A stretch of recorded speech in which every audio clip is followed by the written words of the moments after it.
बताओ याद है तुमको वो जब दिल को चुराया था, चुराई चीज को तुमने खुदा का घर बनाया था।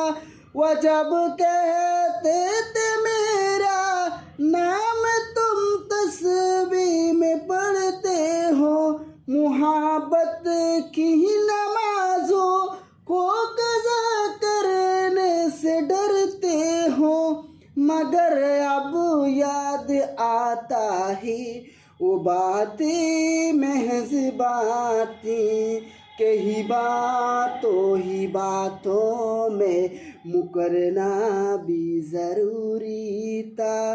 तेरी आँखों की दरिया का उतरना भी ज़रूरी था।